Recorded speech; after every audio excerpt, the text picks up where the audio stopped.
Look at that.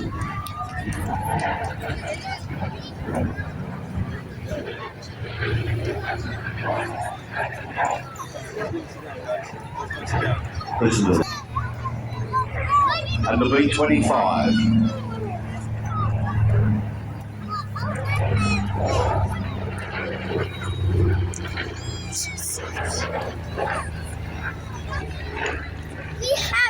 Nathan? Right.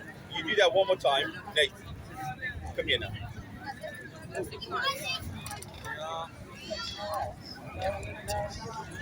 Coming back in again, the DC6 from the left.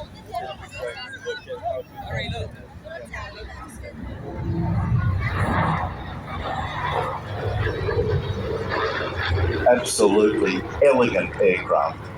Really reminiscent of a capable bomber. It was involved in every theatre of operations during the Second World War, flown by all of the Allies, including the Russians. It's a very, very easy aircraft to fly and maintain. By 1949, the DC-6 was being operated worldwide services in USA to Europe, Latin America, Sydney, Australia, Manila, Honolulu.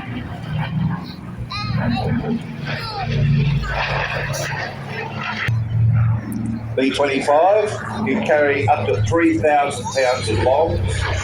It can also carry underwing rockets, 8 of them, 5-inch, or Patty gun in the Pacific. As you can see, the DC-6 not generally seen in these sort of flight conditions as an airliner, but an incredible performer.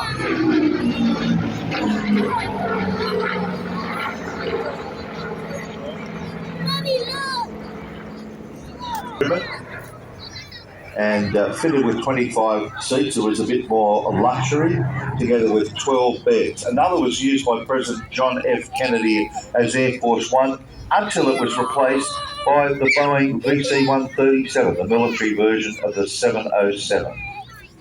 It therefore became the very last piston-engined US presidential transport aircraft. Beautifully flown there by Raymond Reader. The B-25 flown by French immediately preceding D-Day, where they attacked positions behind the front lines, or what would become the front lines, bombing transport, bridges, anything that could put supplies and troops back into the beachhead areas.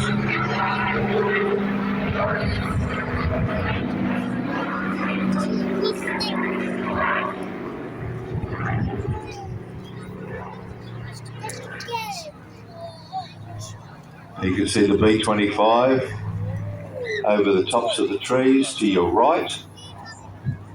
Caliber machine guns.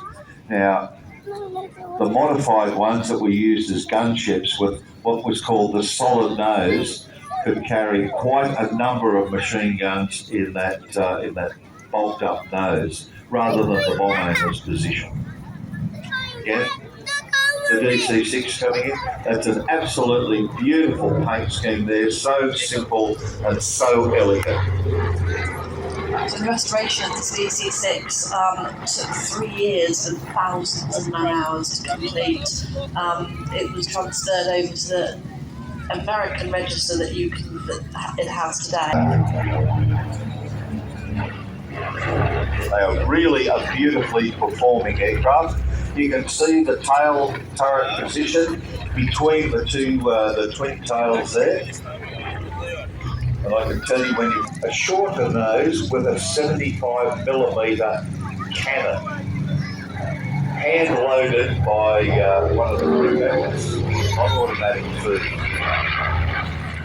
The Navy also used these aircraft as the PBJ, and they operated those in concert with the calibers on either side, so you had 2 per side.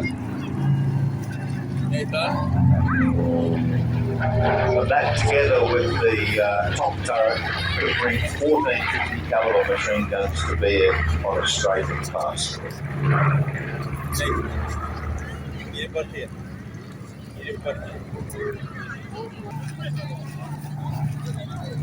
Very, very manoeuvrable machine as well.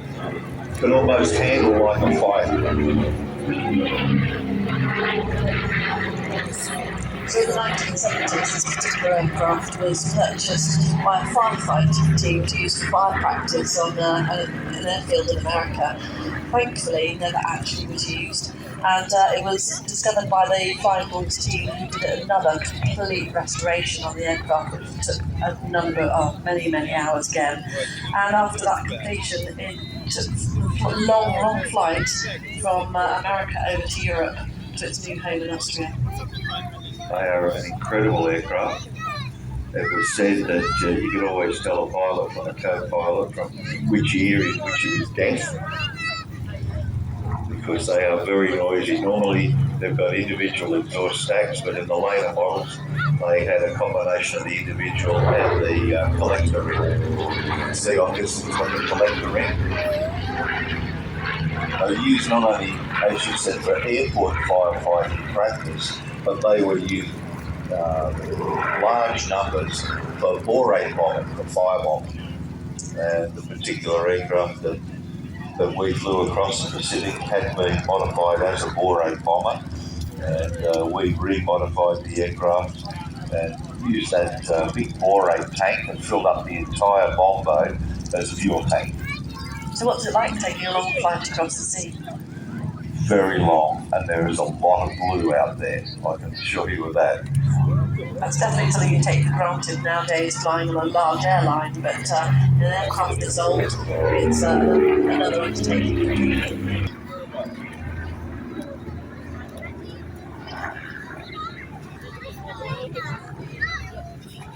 It's an extremely manoeuvrable aircraft, very benign flying characteristics, very forgiving, and a very, very rugged aircraft. Just have a think about it. With the B25s at Jimmy Doolittle, can you imagine the size of the aircraft carrier if there were 18 of these machines that could be put on the deck and flown off that deck? Last pass coming up now. All bay doors are open.